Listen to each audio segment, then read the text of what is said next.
carta, nós podemos observar as igrejas vivendo dificuldades já no primeiro século da era cristã. Não foi diferente durante a história e não é diferente também hoje também. Essa dificuldade, esse problema é um problema que tem, também a igreja tem lutado com essa dificuldade durante os séculos.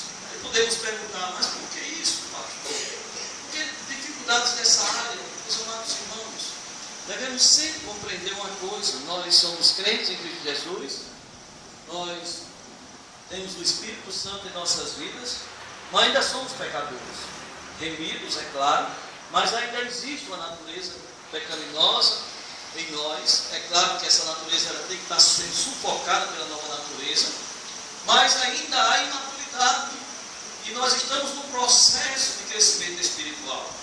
Por isso que aprendemos muitas vezes com os erros, com as dificuldades. Eu gostaria de hoje à noite, me deter em uma carta que Paulo escreveu, e eu gostaria durante esses dias, hoje e amanhã, precisamente, estar pregando exatamente nesta carta. Eu poderia ter escolhido falar sobre a unidade cristã, escolhido a igreja de Corinto, pegando os ensinamentos de Paulo, uma igreja com tanta dificuldade nessa área. Não vivendo a unidade cristã, mas dificuldades exatamente com respeito à unidade cristã. Eu poderia pegar aquele texto que eu vou fazer uso também da carta de Paulo aos Efésios também, mas eu gostaria de me deter exatamente na carta de Paulo aos Filipenses. Pedimos que você abra a sua Bíblia para o capítulo 2.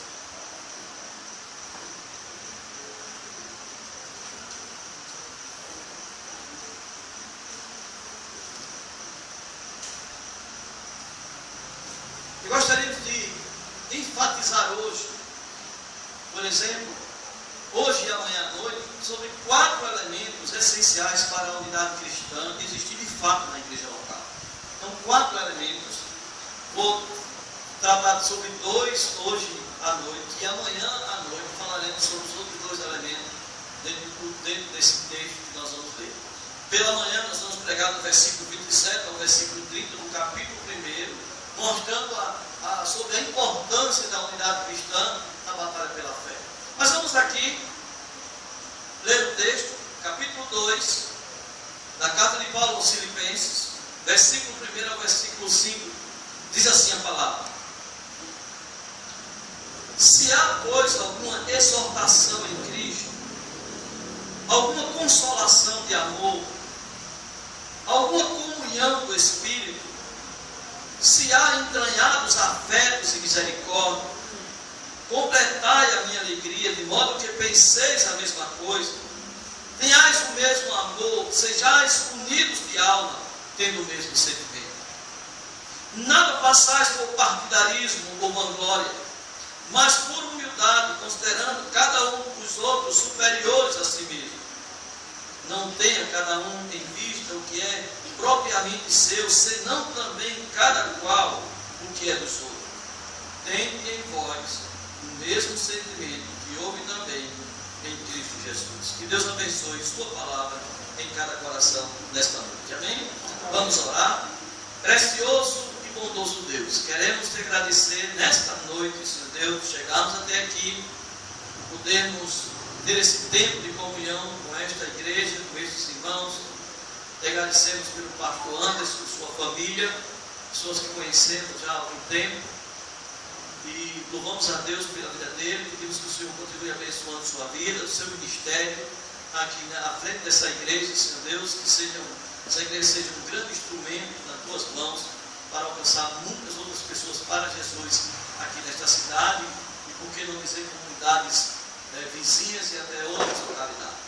Nós louvamos ao Senhor, Pai, porque o Senhor, diante de lutas travadas por nós, o Senhor tem nos usado, o Senhor tem nos abençoado, o Senhor tem fortalecido para que possamos transpor cada uma dessas lutas pelo teu poder, na confiança do Senhor, e superar barreiras e obstáculos, não porque temos alguma capacidade em nós, Senhor Deus, para tal coisa, mas é a força e o poder do Senhor operando em nossas vidas que vai fazer a diferença.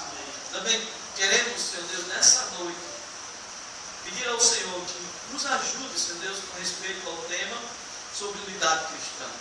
Que não seja apenas falácias, que não seja apenas, Pai, coisas que não podem ser vividas por nós. Porque quem dá a capacidade da unidade cristã é o Senhor. Nós, como homens, somos insuficientes, Senhor Deus, para promover a unidade cristã. Mas temos do Senhor a responsabilidade de trabalhar para preservá-la, Senhor Deus, no seio da tua igreja. Dá-nos da sabedoria e entendimento, que possamos, Senhor Deus, de uma maneira maravilhosa, ser um instrumento nas tuas mãos, nesta noite, para transmitir a tua palavra. Abençoa cada ouvinte da tua palavra nesta noite, que cada um tome sobre si a responsabilidade, Senhor Deus, para viver a unidade cristã, porque é projeto do Senhor para a tua igreja, e a essa unidade vivida, Senhor Deus, fará a diferença no trabalho que a igreja vai desenvolver em qualquer lugar onde o Senhor quer que essa igreja chegue, Senhor Deus, para fazer a tua obra. Muito obrigado por tudo. Nós pedimos tuas bênçãos sobre todos, em nome de Jesus. Amém, Senhor. Amém. Irmãos, quando pensamos na carta de Paulo aos Filipenses, nós pensamos em uma palavra-chave que nós podemos observar na carta de Paulo aos Filipenses. Observamos que essa igreja é a igreja, a menina dos olhos de Paulo. É importante, irmãos, a gente entender isso. É uma igreja especial para Paulo. Paulo, ele está angustiado, quando eu posso dizer assim, apesar de manifestar várias vezes a palavra alegria, regozijo. Ele tinha alegria, mas alguma coisa estava incomodando a sua vida. Ele recebeu essa carta, ou ele recebeu, melhor dizendo, ele mandou essa carta para a igreja, porque ele havia recebido informações com respeito de dificuldades que essa igreja estava enfrentando. E eu posso listar, por exemplo, alguns propósitos que Paulo escreveu essa carta, analisando exatamente o que está escrito. Primeira coisa, Paulo escreve porque Paulo agradece à igreja pelo apoio missionário que a igreja lhe dá. Então era uma igreja muito atuante. Era uma igreja em que Paulo, em várias partes onde ele chegava, ele fazia referência a essa igreja. Quando ele escreveu aos Coríntios, ele fez referência à Macedônia, e precisamente era essa igreja que ele estava aqui enfatizando. Então Paulo sabia que havia uma ameaça realmente parando sobre aquela igreja. Havia falsos também, falsos mestres.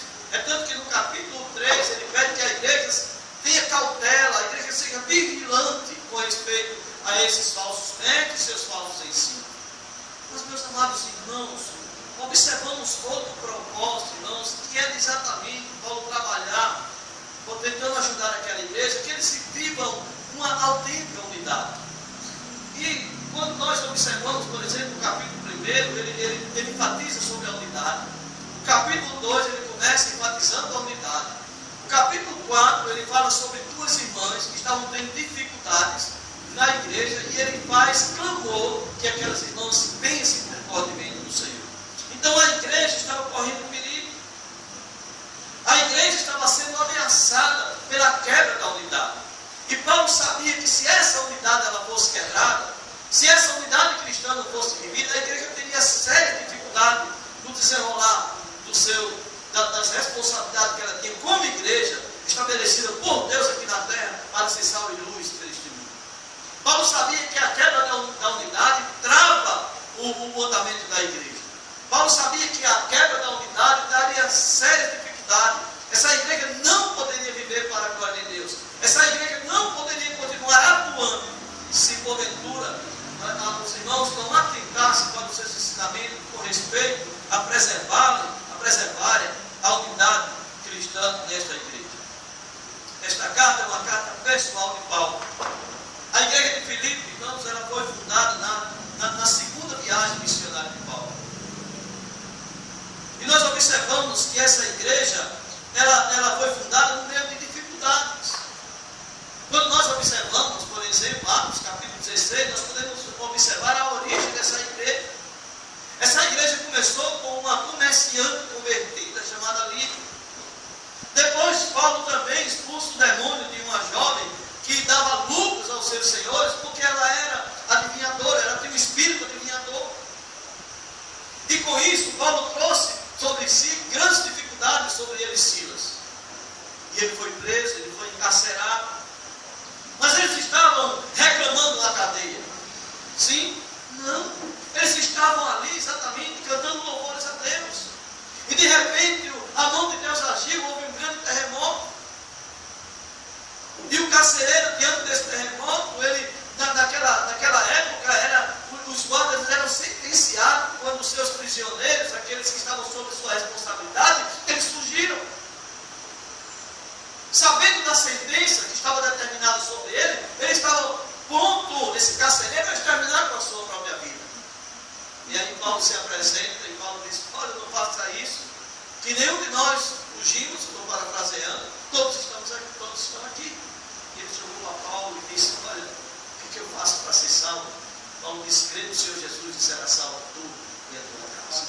Então nós observamos, irmãos, essa igreja, ela teve início de uma simplicidade.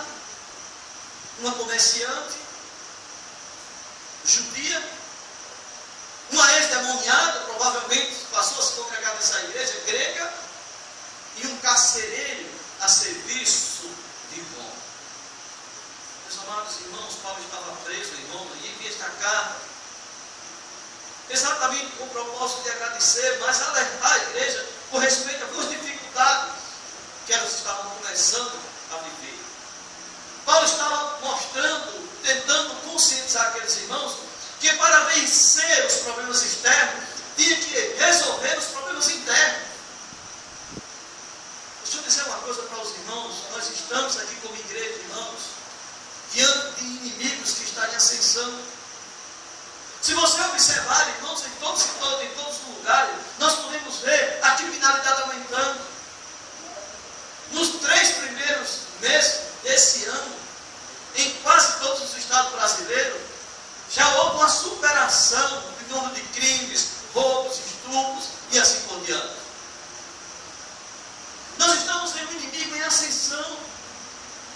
Nós estamos vivendo em um tempo de muita confusão teológica, de muitas vozes aqui nesse mundo. Nós estamos vivendo em um tempo de uma grande apostasia, de um evangelho sendo anunciado que não é um verdadeiro evangelho, um evangelho que não transforma a vida. Por isso que temos mais de 40 milhões de evangélicos aqui no país, e a gente não vê essas pessoas impactando este mundo. Ao contrário, nós observamos cada vez o mundo indo de mal a pior, para o nosso país indo de mal a pior. Então nós estamos diante de um inimigo que está em ascensão. Nós estamos diante de um inimigo que está crescendo. Que a igreja precisa ser um instrumento de Deus aqui nesse mundo. Ela precisa ser sal e luz desse mundo. É para isso que nós estamos aqui. E se a igreja começar a ter suas dificuldades internas, se a unidade cristã não puder ser vivida, a igreja terá sérias dificuldades com esse inimigo em ascensão. Então, meus amados irmãos, é importante que nós entendamos isso, que a maior ameaça da igreja cristã hoje em dia é a desunião entre os seus membros, é a desunião dentro da igreja local. Espero que aqui não esteja acontecendo isso, mas como o tema foi me dado, unidade cristã, e a gente orou em cima desse tema, e a gente pediu que Deus nos direcionasse exatamente para um texto, e que pudéssemos usar aqui, que pudesse trazer um alerta para nossas vidas, que pudéssemos também ouvir sobre passos que precisamos dar para que essa unidade possa ser vivida de uma maneira exemplar. Meus amados irmãos, mas eu gostaria de enfatizar algo que na oração eu fiz referência. Antes de tudo, gostaria de trazer à nossa lembrança o fato que cada um de nós somos insuficientes para produzir unidade. A unidade cristã é uma obra de Deus. Agora, não isenta a nossa responsabilidade de cooperar para preservá-la. O pastor leu um texto aqui, em que Paulo escrevendo à igreja Eva, ele diz: esforçando-vos diligentemente por preservar a unidade do Espírito no vínculo da paz. Nós podemos observar ali que Paulo, ele está trazendo sobre a igreja a responsabilidade de preservar a unidade. E ele diz, olha, ele diz uma coisa interessante, ele diz, olha, esforçando-vos diligentemente.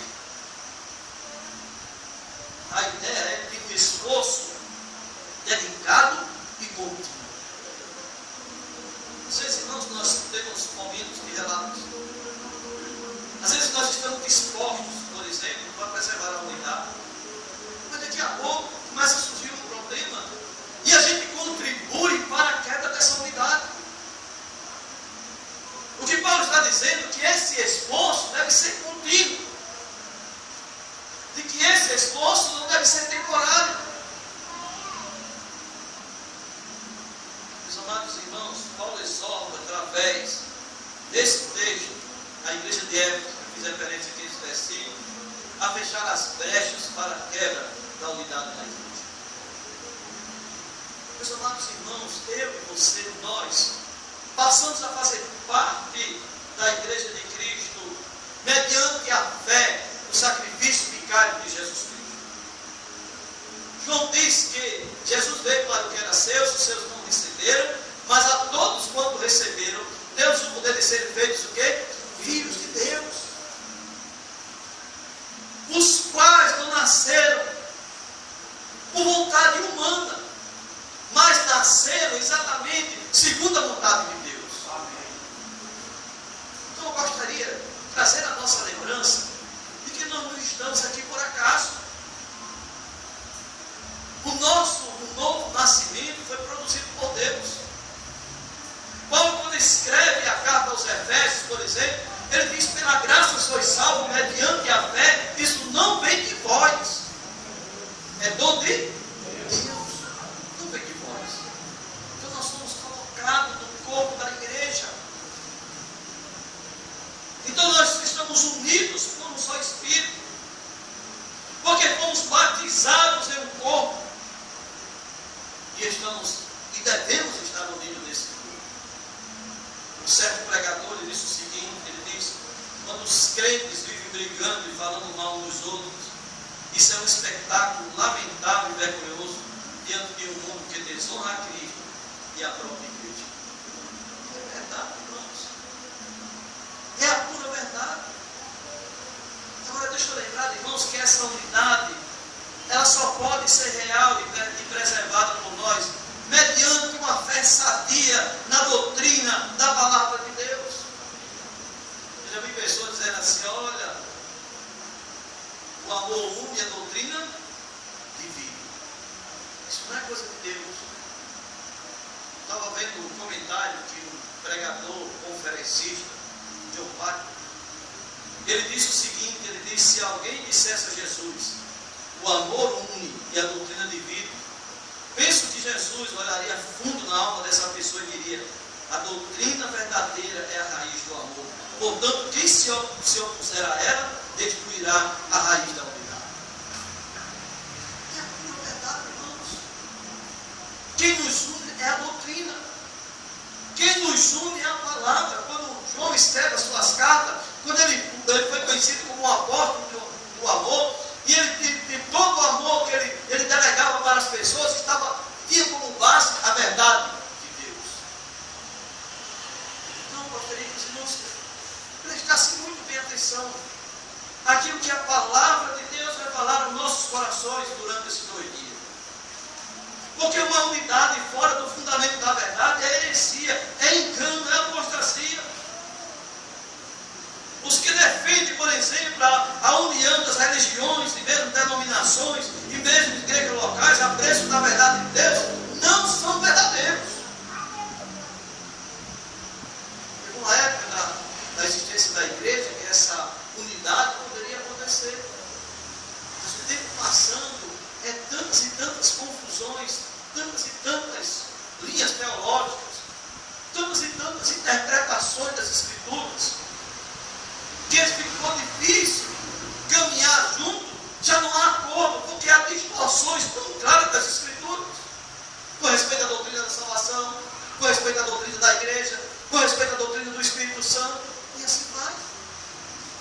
isso que nós gostaríamos, amados, de enfatizar a questão da unidade da igreja local. Quando Paulo escreve a igreja de Corinto, quando Paulo escreve a igreja de Éfeso, quando Paulo escreve a igreja de Filipe, ele está falando com a preocupação, Paulo é do corpo de crentes ali daquela igreja. E nessa linha que eu gostaria de seguir durante esses 2 dias. E devemos, amados, dar passos bíblicos. Devemos dar passos bíblicos para exercitarmos e desfrutarmos da verdadeira unidade cristã. Agora, faz esses passos, olhando esse texto que nós temos aqui. Eu gostaria de, nesta noite, enfatizar 2. E amanhã à noite, enfatizar mais 2 passos. Passos que somos obrigados a dar. Porque o Senhor já nos deu capacidade para darmos esses passos. Às vezes, amados, é nós que não queremos. Porque não temos sido disciplinados espiritualmente para darmos esses passos. E o primeiro passo nós podemos observar no versículo 1. Olha o que diz o texto. Se há, pois, alguma exaltação em Cristo, alguma consolação de amor, alguma comunhão no Espírito, e será entranhados afetos e misericórdia. Completai a minha alegria. Então, meus amados irmãos, devemos observar aqui os passos. O primeiro passo é reconhecer as virtudes espirituais que já temos em Cristo Jesus para o exercício dessa unidade. Reconhecer as virtudes. Paulo lista aqui 4 virtudes espirituais que o Senhor já tem nos dado em Cristo Jesus. Observamos aqui, irmãos, que Paulo, quando ele começa, ele diz, olha, se há. Ele usa aqui uma conjunção que a ideia não é que Paulo está em dúvida que aqueles que são crentes em Cristo Jesus, eles possuem essa virtude. Uma tradução melhor poderia ser assim, sendo que há alguma exaltação em Cristo, sendo que há alguma consolação de amor, sendo que há alguma comunhão do Espírito, sendo que há estranhados afetos e misericórdia, aí sim a unidade cristã pode ser concretizada. Paulo não está em dúvida em relação a isso, não. Agora, se queremos seguir literalmente o texto aqui, né, conforme a minha tradução aqui, se há, ele está dizendo assim, olha, se há isso também em vocês, então a unidade cristã é uma responsabilidade que cai sobre vós. Se pensarmos também uma tradução melhor, sendo que há isso, então a responsabilidade também, irmãos, é a mesma. Na verdade, Paulo está dizendo, tão certo quanto há alguma exortação em Cristo. Ele está tratando, ele está escrevendo para a igreja, que aqueles que são verdadeiramente crentes em Cristo Jesus, essas coisas já estão presentes em suas vidas. E a primeira virtude desse versículo primeiro, ele diz, sendo que há exortação em Cristo. Meus amados irmãos, a palavra em si sugere que há uma obrigação colocada sobre os crentes de Filipe. Oriunda diretamente da sua vida comum em Cristo, para trabalharem juntos, em harmonia. Há uma exortação em Cristo.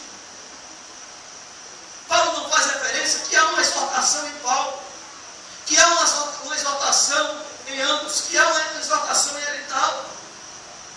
Ele está dizendo, olha, sendo que há uma exortação em Cristo. Isso me faz lembrar, irmãos, o capítulo 17 do Evangelho de João, quando Jesus orou pelos crentes daquela época e os futuros. E Jesus disse o seguinte, disse, eu neles e tu em mim, a fim de que sejam aperfeiçoados na unidade, para que o mundo conheça que tu me enviaste e os amaste, como também amaste a mim. Aquela oração sacerdotal de Jesus ao Pai, Jesus ora pela unidade dos cristãos. Jesus ora porque a unidade seria de fundamental importância para que o mundo perceba, para que o mundo tenha a verdade de Deus como algo que não pode ser questionado pela vida daqueles que fazem parte da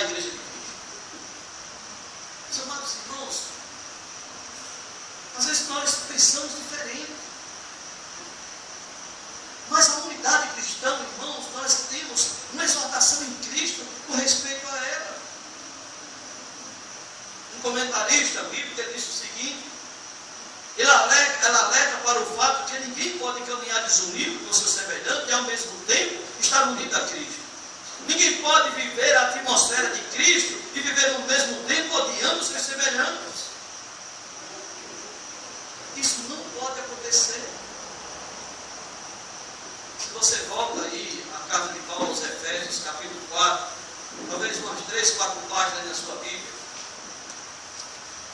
no versículo 17, diz assim: isto, portanto, digo e no Senhor testifico, que não mais andeis como também andam os gentios, na vaidade de quê? Dos seus próprios o quê? Pensamentos. Meus amados, numa época da nossa vida cristã, nós andávamos de acordo com os nossos pensamentos. Nós andávamos de acordo com as inclinações da nossa carne. Mas, meus amados, nós estamos em Cristo. Já há uma exortação em Cristo. Já há um ensinamento em Cristo. Para que vivamos, amado, esta unidade. Meus amados irmãos, não é exortação de homens. A unidade cristã é uma exortação de Cristo. Nós aprendemos isso de Cristo. Se você olha, vai para o capítulo 4, ele diz assim, olha no versículo 19, os quais, tendo se tornado insensíveis, se entregaram à dissolução para com avidez cometerem toda sorte de impureza. Mas não foi assim o quê? Que aprendestes a Cristo. Se é que de fato tendes ouvido e nele fostes instruído, segundo é a verdade de Jesus. Jesus nos ensinou, irmãos, para andarmos na vaidade dos meus pensamentos. Não é o que eu penso, não é o que eu quero que deve prevalecer no corpo de Cristo, não. É o que Cristo quer. É o que Ele ensinou. É da maneira que Ele agiu que devemos agir. Então, a primeira virtude, irmãos, o que devemos reconhecer é que há uma exortação em Cristo com respeito à unidade.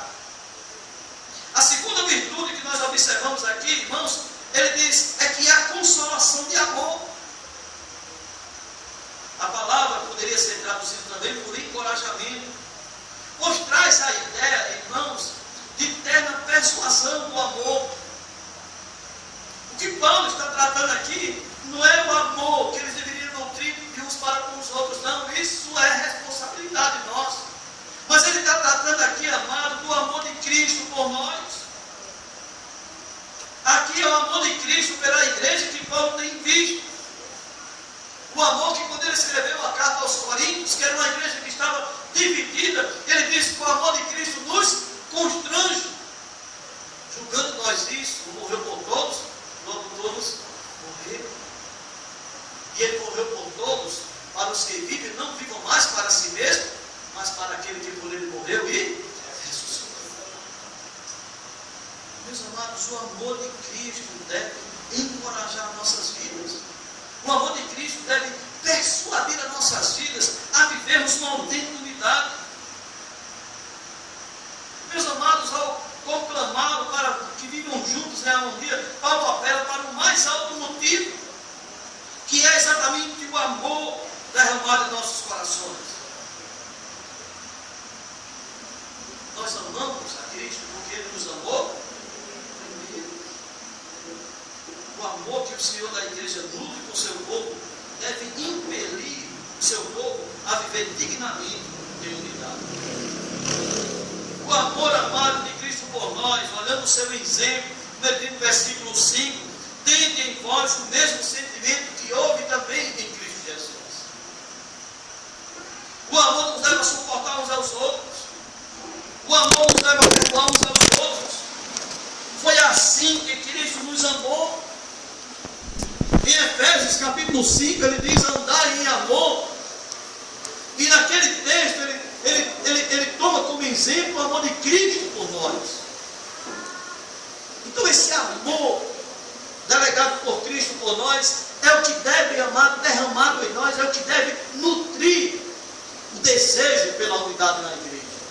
É o que deve impelir a cada um de nós a vivermos uma autêntica unidade na igreja. Porque o amor, amado, é o vínculo da unidade.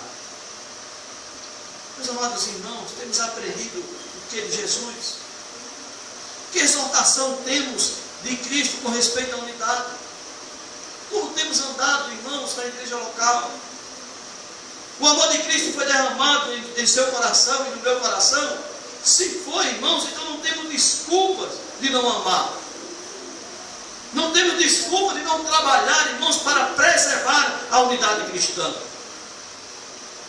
Porque o amor de Cristo é o vínculo da unidade. A terceira virtude, irmãos, que nós observamos aqui, olha o que ele diz. Vou repetir: há alguma exaltação em Cristo. Primeira virtude que devemos reconhecer. Há alguma consolação de amor. E a terceira virtude, ele diz o quê? Há alguma comunhão do Espírito. Meus irmãos, há uma comunhão de Espírito. A palavra de Deus diz que todos nós, como crentes, nós somos batizados no corpo de Cristo. Quer judeu, quer grego, quer escravo, quer livre, nós fazemos parte de um só corpo. Se você volta aí a carta de Paulo aos Efésios, capítulo 2, eu vou sempre fazer referência a Efésios, mas o versículo 12 diz assim: naquele tempo estavam sem Cristo, separados da comunidade de Israel, e estranhos às alianças da promessa, não tendo esperança sem Deus no mundo. Mas agora, em quem? Em Cristo Jesus, vós que antes estavais longe, vos aproximados pelo sangue de Cristo.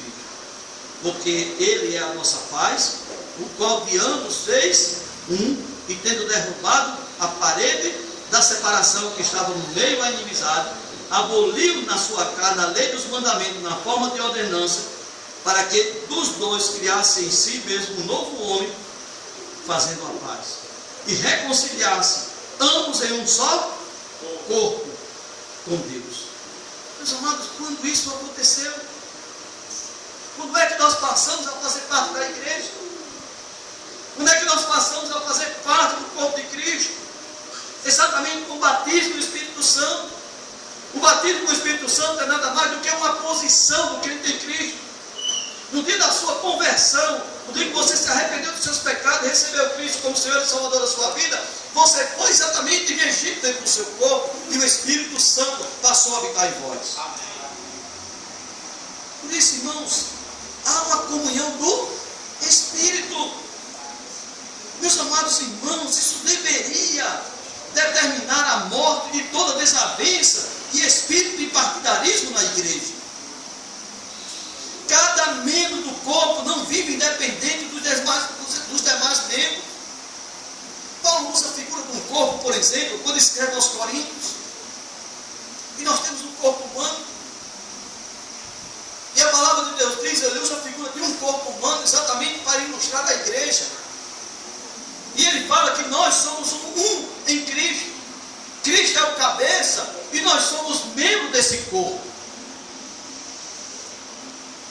Irmãos, interessante como o nosso corpo, cada membro é de fundamental importância. Devemos entender, amado, que nós, o nosso corpo é uma unidade. O meu pé, por exemplo, vem uma cobra se aproximando do meu pé e o olho vê. O olho não diz assim, não tenho nada a ver. Eu não sou pé. Mas se a cobra pegar no pé, o olho vai ser o primeiro a sentir. Isso mostra a unidade. É também provado cientificamente que um ser humano, ele perder um dedo do seu pé, nem que seja medido, ele não mantém o mesmo equilíbrio. Isso mostra que cada parte, cada membro colocado no corpo é de fundamental importância para nossas vidas. Do mesmo jeito, Paulo usou a figura da igreja. A igreja tem que andar unida. A igreja tem que marchar unida. A igreja tem que viver essa união. Essa minha mão, ela não é inimiga dessa mão. Elas trabalham em conjunto para que eu possa analisar.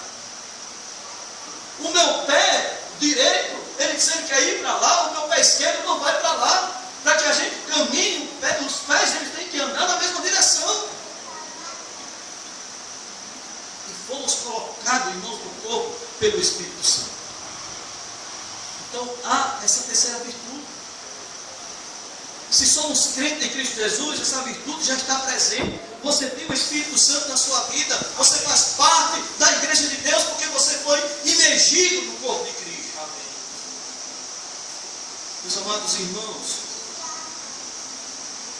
alguém disse o seguinte, sabiamente afirmou, disse, a não ser que o Espírito Santo não reine, haverá na igreja confusão. Sem o Espírito Santo na vida, não há poder na igreja. Onde reina o Espírito Santo, existe amor, porque o amor é fruto do Espírito. Meus amados irmãos, você tem o Espírito Santo de Deus na sua vida? Amém. Sim ou não? Amém. Sim. Então há uma comunhão do Espírito.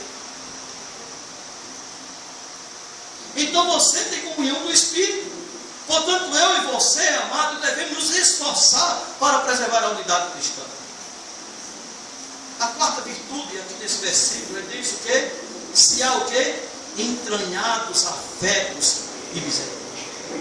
Meus amados, o que é isso? Meus amados, a palavra fé refere à sensibilidade para com a necessidade e sentimento dos outros. Enquanto compaixão ou misericórdia significa o sentimento de dor que alguém sente ao ver outro sofrer, e o desejo de aliviar do sofrimento move a pessoa a uma ação. Lembra de Jesus Cristo, quando ele andava de cidade em cidade? Ele chegou num determinado lugar e ele se compadeceu daquelas ovelhas, porque elas estavam como ovelhas exaustas, aflitas, sem pastor. Jesus se compadeceu dela. Meus amados, mais um versículo interessante, estudando esse texto. O canto de Zacarias em Lucas, capítulo 1, não precisa abrir, revela-nos, amados, esta ação de Deus para com nossas vidas. Diz lá o texto, de graças à entranhável misericórdia de nosso Deus. Entranhável, meus amados irmãos, é aquele que mexe conosco. Na igreja, irmãos, hoje em dia há muita insensibilidade para com a necessidade dos outros. Mas não pode existir. Diz o texto lá que Deus, Zacarias, ele agradece pelas entranháveis misericórdias de Deus, pela qual nos visitará o sol nascente das alturas para alumiar os que jazem na treva e na sombra da morte e dirigir nossos pés pelo caminho da paz. Zacarias falou, profetizou com respeito ao Cristo que estava chegando.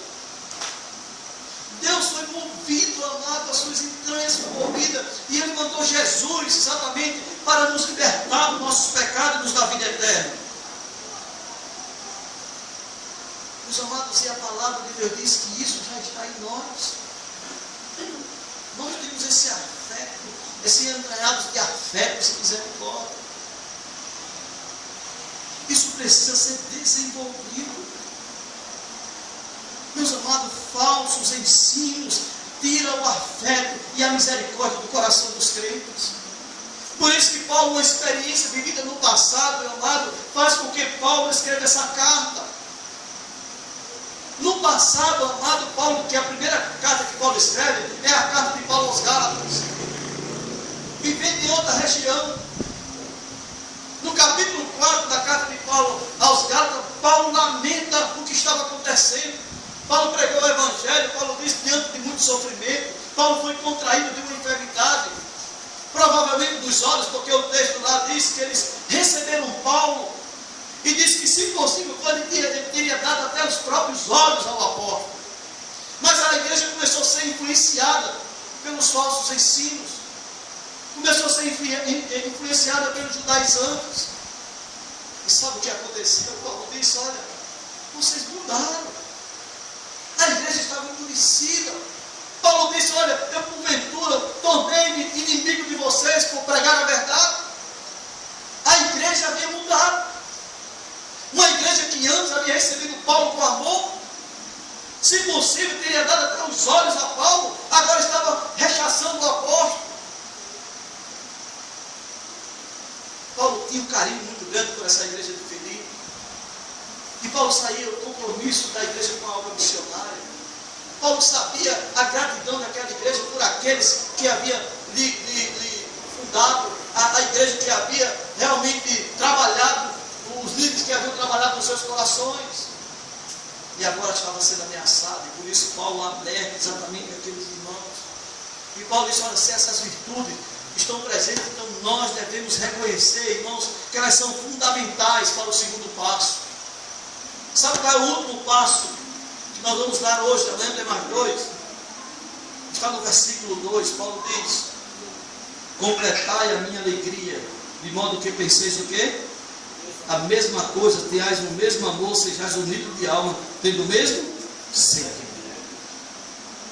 Meus amados irmãos, o segundo passo é atender ao apelo apostólico para a prática da unidade da igreja. Esse é o segundo passo. Ele diz: olha, se há isso, ele diz: olha, isso é a base. Se há, então esse segundo passo, versículo 2, pode ser obedecido. Ele diz: completai a minha alegria. Meus amados irmãos, já existia alegria no coração do apóstolo. Várias vezes ele faz referência à alegria nessa epístola. Mas, meus amados, mais faltava um complemento para fazê-la completa. E por isso ele diz aqui: completai a minha alegria.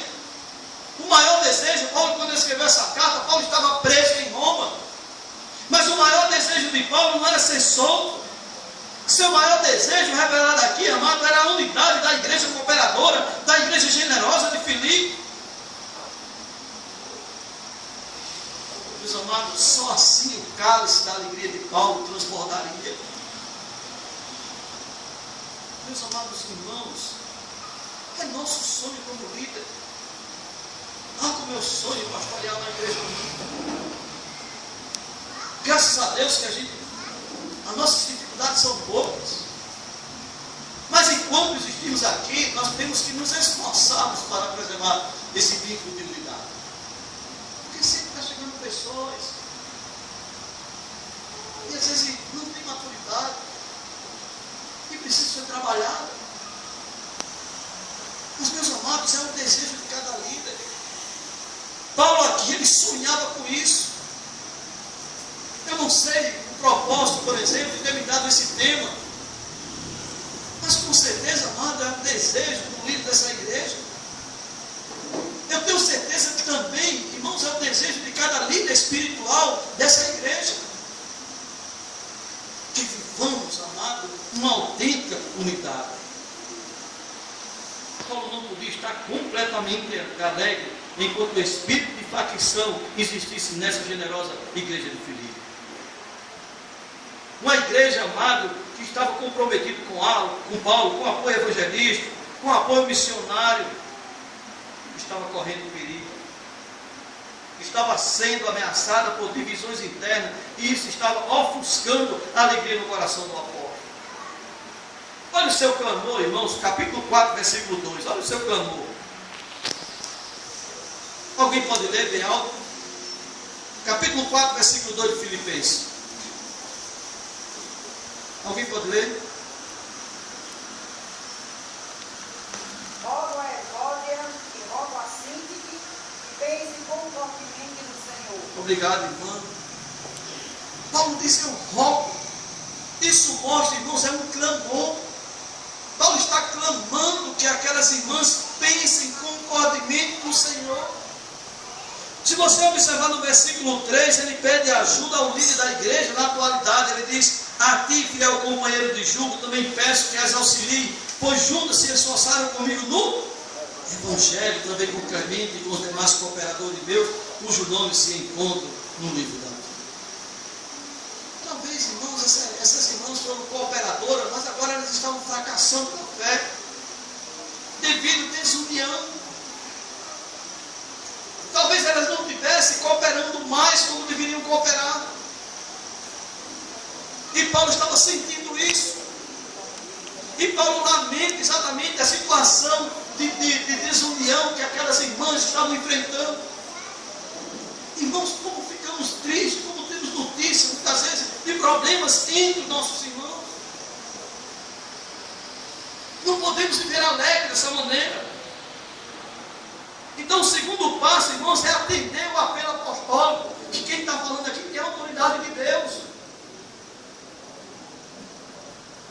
para a prática da unidade na igreja local. Paulo, quando escreve aos Gálatas, Paulo diz: se vós, porém, vos mordeis e devorais uns aos outros, vede que não sejais mutuamente destruídos. Gálatas 5, versículo 15. Paulo estava preocupado, porque com certeza aquelas irmãs, elas estariam fraquejando na fé.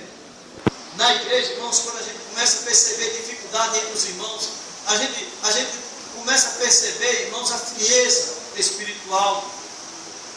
A gente começa a perceber a falta de desejo de oração, a falta de desejo de vir para os cultos, a falta de desejo de frequentar a igreja. E aí começa a murmuração, começam as reclamações, a dificuldade começa a surgir. Meus amados irmãos, Paulo está completar a minha alegria. Como a igreja poderia completar a alegria de Paulo? Primeiramente aqui, exercitando a unidade de pensamento. Olha o que ele diz aqui, volta ao texto do capítulo 2, completar a minha alegria de modo. Olha o modo que a alegria de Paulo seria completada. Não quero que deveria acontecer? Que penseis o quê? A mesma coisa. Meus amados irmãos, a unidade de pensamento não é uma coisa fácil de alcançar, especialmente quando as pessoas têm uma mente ativa e um espírito independente. Certo pastor disse isso, e é verdade mesmo. Imagine uma igreja, irmãos, aqui, em que uma pessoa era uma vendedora bem conceituada, rica, chamada Lídia, aonde outro membro é uma ex-endemoniada grega, aonde outro membro de sua família, o membro era funcionário do governo romano, um carcereiro. Imagine pessoas de pensamentos diferentes, profissões diferentes, com certeza gostos diferentes. E aí Paulo diz agora que pensem a mesma coisa. Como isso, irmãos, pode se tornar realidade? Como podemos pensar a mesma coisa? Como podemos pensar concordemente no Senhor? Meus amados irmãos, a ideia aqui não era a teoria, não. Paulo está falando aqui sobre pensarmos na prática. Não significa aqui que todos nós temos que concordar em tudo, mas significa que todos nós precisamos ter o mesmo sentimento que houve também em Cristo Jesus. Esse é o pensamento. Não está falando, eu sou casado com Rosilda, eu gosto de feijão preto, ela gosta de feijão branco. E a gente não briga por causa disso. Não está falando, irmãos, de algumas preferências, não. Mas tem algo que nos afunila em Cristo. Que nos afunila em Cristo, que é exatamente a sua palavra. E eu não posso pensar diferente do que a Bíblia diz. Talvez ali naquela igreja tivesse tendo uma dificuldade, como um trabalho que síndico estivesse na frente, então o grupo de Evódia não participava. Talvez o grupo de Evódia estivesse à frente de um trabalho, aí o grupo de síndico não participava, ou a família de síndico não participava. Vocês já viram isso em algum lugar? Essa mesma coisa, irmãos. E isso é triste. Isso divide a igreja. Isso traz sérios problemas. Há uma exaltação em Cristo, irmãos? Há. Então isso deve, irmãos, unir as nossas vidas. Isso deve unir-nos em pensamentos, em pensarmos, em agirmos como Cristo agiria em determinadas situações, em pensarmos da maneira que Ele disse que deveríamos fazer, e isso tem sido revelado em Sua palavra. Meus amados irmãos, devemos exercitar o mesmo amor. Olha o que Ele diz aqui no versículo 2 ainda, diz o que? Tenhais o que? O mesmo amor. A igreja de Filipe, amado, precisava exercitar o amor. Era uma igreja boa. A igreja de Filipe, irmãos, era até uma igreja boa, que Policarpo, quando escreveu uma carta aos Filipenses, em 135 depois de Cristo, ele disse que Paulo Se já que estava naquela igreja, em toda parte onde ele chegava. Isso significa também que a igreja de Filipe atendeu ao apelo de Paulo.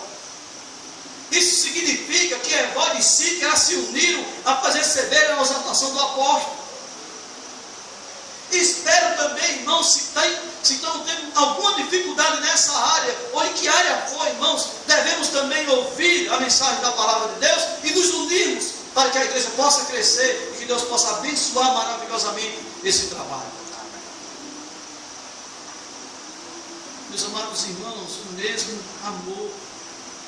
E aí, quando nós observamos em Efésios capítulo 5, versículo 1 e 2, próximo terminar, aguento mais um pouquinho, diz: sede, pois, imitadores de Deus, como filhos amados. Andar em quê?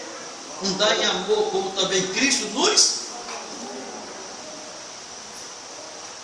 entregou a sua vida por nós como oferta e sacrifício a Deus com aroma suave. É esse amor que Paulo está dizendo aqui, tendo o mesmo amor que Cristo teve para com vocês. Meus amados irmãos, Cristo desceu do céu, se tornou uma pessoa humilde, se humilhou, tomando a forma de homem, como diz aqui no capítulo 2 seguinte, se tornou um servo e foi obediente até a morte de cruz. Porque essa ação de Cristo, amado, dependia da nossa vida espiritual, dependia da nossa eternidade no céu, eternidade de gozo, eternidade de paz. E esse amor, amado, nós podemos delegar de uns para com os outros. Não de sacrificar as nossas vidas na cruz como Cristo fez. Nós podemos, amado, recuar em algumas coisas que podem trazer alguns benefícios materiais para a nossa vida, ou alguns benefícios nos meus pensamentos, querem que aconteça conforme eu digo, para que Cristo seja glorificado e para que a paz possa reinar realmente na sua igreja. Ele disse, irmãos, que nós precisamos exercitar essa unidade espiritual. Olha o que ele diz aqui: sejais unidos de alma. A ideia, amado, é dois corações batendo como se fosse um. Essa é a ideia. A ideia, amado, de olharmos para a igreja não como um lugar em que haja disputas pessoais. A igreja, amada, é um lugar em que cada crente coopera exatamente um com o outro. Assim como o meu corpo depende, amado, de cada parte para que ele possa caminhar bem. A igreja precisa ser uma unidade espiritual. A outra coisa aqui, amado, terminando, diz: tendo o mesmo quê? O mesmo sentimento. A igreja precisa ter o mesmo sentimento. A igreja deve ser um coro, amado, que deve cantar no mesmo tom. Nós não estamos aqui para sermos competidores, mas cooperadores. Nós não somos aqui rivais, somos parceiros em Cristo. Não estamos aqui, amado, para lutar por causas pessoais. Nós estamos aqui exatamente visando a glória de Deus. Então, tendo o mesmo sentimento, qual é a minha responsabilidade como cristão? Visar a glória de Deus, irmãos, e todos nós devemos caminhar nessa mesma direção.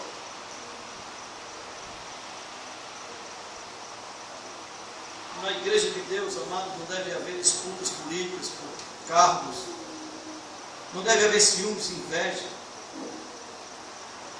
Deve haver, amado, um sentimento, aquele sentimento que houve também em Cristo Jesus, e trabalhar exatamente para a glória de Deus. Amém. Meus amados, concluindo esses dois pontos, temos vivido essa unidade. Como as pessoas descrentes têm nos visto como igreja. É triste, amado, quando a igreja ela tem, por motivos egoístas de seus membros, não se esforçam para preservar a unidade. Tem um irmão aqui que sabe dessa história, lá de Igapó, que na época ele frequentava uma igreja, há alguns anos atrás, talvez 9 anos, 7, 8 anos atrás, não sei, estou bem lembrado aqui, mas nós fomos uns 9 anos atrás, não estou bem lembrado da data. Mas já estava havendo um problema naquela igreja, e tivemos lá com uma associação para tentar resolver. Eu não era o presidente, mas fui incumbido exatamente de poder chegar lá e poder ajudar, então por isso faz mais de 7 anos. E quando chegamos lá, irmãos, a gente observa que cada um querendo algo para que algo, o seu pensamento prevalecesse. dificuldades. E a coisa não se resolveu. Foi a primeira viagem que eu fui tentando ajudar algumas pessoas que eu voltei frustrado. Mas a minha tristeza maior foi quando, no término da reunião, teve uma irmã que chegou para mim, na porta da igreja, e disse: pastor, essa igreja aqui, eu não estou lembrado se foi na porta, se foi na reunião, não estou lembrado muito bem agora. Mas ela disse: olha, pastor, quando esses irmãos se reúnem aqui, quando nós vamos nos reunir aqui, nossos vizinhos dizem assim: já sei que vai ter briga na igreja. Irmãos, isso é triste. 9 anos se passaram, nesse tempo lá, a coisa não foi resolvida, o pastor teve que sair, e até hoje a igreja não está sem pastor. E tem dificuldade, a igreja não progrediu, a igreja não cresceu. Enquanto não houver, amado, esforço e determinação para obedecer a palavra de Deus. Então, meus amados irmãos, nós temos que aprender, nós precisamos, amado, viver essa unidade.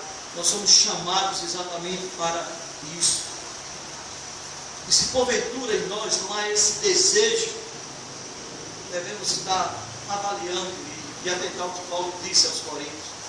Examinai a vós mesmos se realmente estáis na fé. Provai a vós mesmos, por não reconheceis que Jesus Cristo está em vós, se não é que já estáis reprovados. Paulo, de tanto lutar com aquela igreja aí, escreveu a primeira carta, na segunda carta, eles estavam acusando Paulo, tendo dificuldade, querendo até carta de recomendação para o fundador da igreja.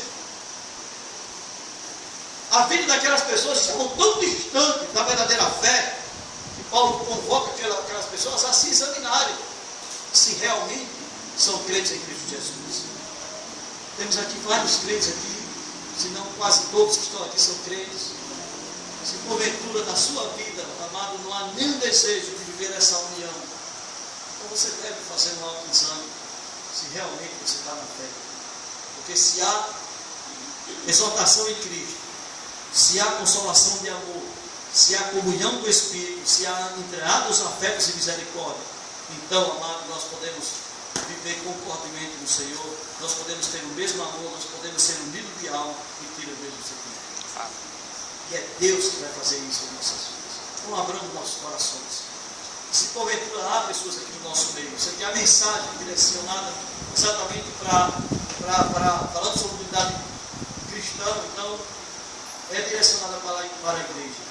Mas você também pode fazer parte do corpo de Cristo, recebendo Cristo como foi oferecido para ser o seu Salvador. E você já começa na fé, sabendo que você está chegando para ter uma unidade em Cristo Jesus. Que Deus nos abençoe. Amém? Maravilhoso Pai, querido Deus, queremos nessa noite te agradecer, Senhor Deus, por tua palavra. Pedimos a direção do Senhor, Pai, daquilo que nós realmente pregamos, e conduzir essa mensagem a cada coração, e que cada um daqui saia daqui nesta noite consciente de que essas coisas já são presentes na sua vida, essas virtudes são presentes. Por isso o segundo passo pode ser dado. Nós podemos obedecer o apelo apostólico, Senhor Deus, de viver uma autêntica unidade.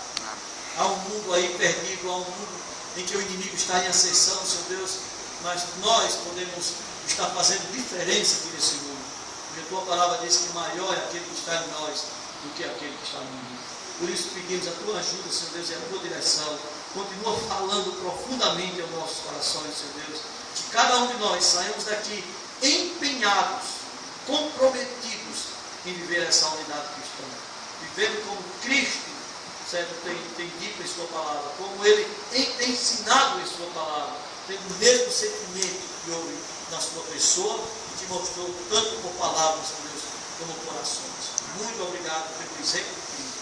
Muito obrigado por tua palavra. Em nome de Jesus oramos, agradecido por tudo, Pai. Amém.